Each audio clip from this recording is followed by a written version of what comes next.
नमस्ते मेरे assistant professor साथियों।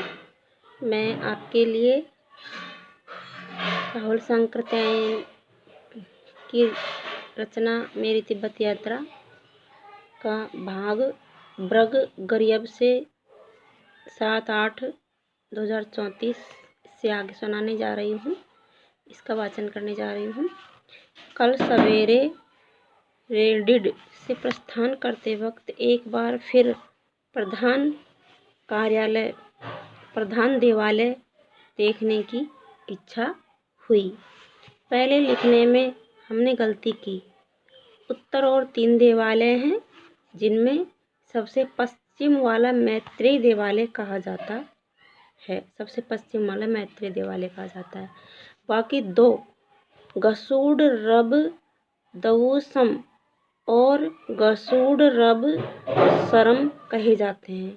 दूसरी बार जाने का मतलब था उन पुराने चित्रपटों को एक बार फिर देख लेना, लेकिन इस वक्त वहाँ मठ के भिक्षु बैठे पाठ करते और सत्तू खाते थे।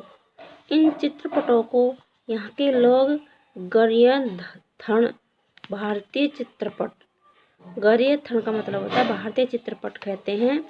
इनकी संख्या 16 बताई गई है। भारतीय चित्रपटों की संख्या 16 बताई गई है। कुछ छोटे चित्रपट भी भारतीय ढंग के हैं।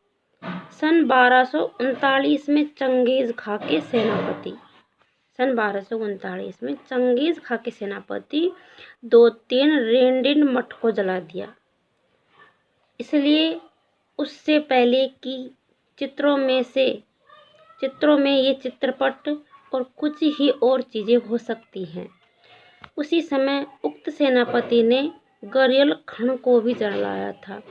गरियल खण के बारे में लिखते वक्त मैंने लिखा था, कहते हैं तुर्कों के युद्ध के समय मंदिर में आग लगा दी गई थी। समझ में नहीं आता तुर्क कब इधर आए। अब मालूम होता है गरियल खण का पहला नाम गयल खण राजगृह था। वहाँ का पाषाण स्तंभ भी इस बात की पुष्टि करता है। तुर्कों से वहाँ के लोगों का मतलब मंगोल लोगों से ही है। मंगोलिया की ओर से आने वाली सेना का रास्ता भी तो उधर से ही था। रेडिड से चलते वक्त आकाश मेघाच्छन्न था। आगे चलने पर बूंदाबांदी शुरू हुई। रास्ते में एक हाथ जगह चमड़ी के हलों से खेत जोते जाते देखे।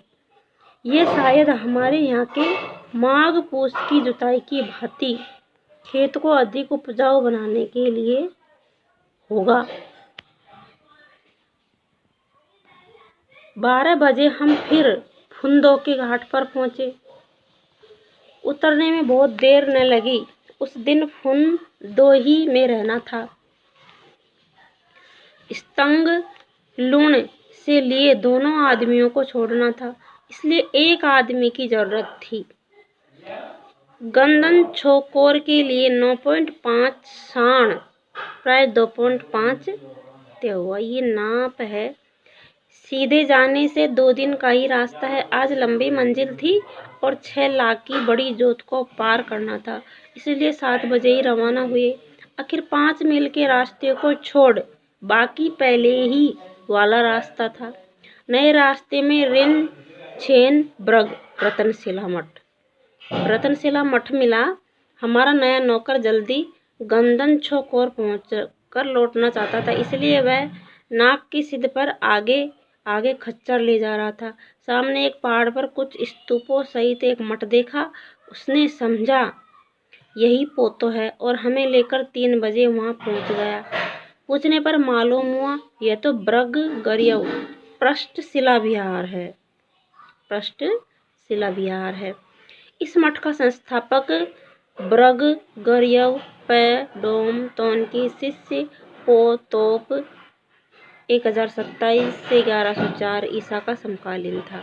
इस प्रकार मठ की प्रथम स्थापना 11वीं सदी में हुई थी, पर उस समय का मठ कुछ नीचे था। आजकल इस मठ में एक अवतारी लामा रहता है। इससे पहले का तीसरा लामा बड़ा सिद्ध समझा जाता था।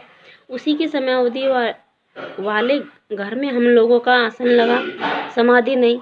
एक छोटे से स्तूप के अंदर लामा का मृत शरीर ही पद्मा संवेदनशील रखा हुआ है। इस प्रकार की सुरक्षित रखे मृत शरीर को यहाँ वाले मरदोड़ कहते हैं। मृत शरीर को यहाँ मरदोड़ कहते हैं। मर जाने पर शरीर को नमक के भीतर रख दिया जाता है। 2 महीने में शरीर सूख जाता है। फिर शरीर पर एक प्रकार का लेप करके स्तूप में रख दिया जाता है। किन्हीं किन्हीं स्तूपों में छोटे छिद्र रहते हैं, जिससे छोटे लोगों को लामा का दर्शन होता है। हमारे पास के मृत लामा के स्तूप का छिद्र काफ़ी बड़ा है। हमने लंप की रोशनी में फोटो लेने की कोशिश की, देखे सफलता हो तब।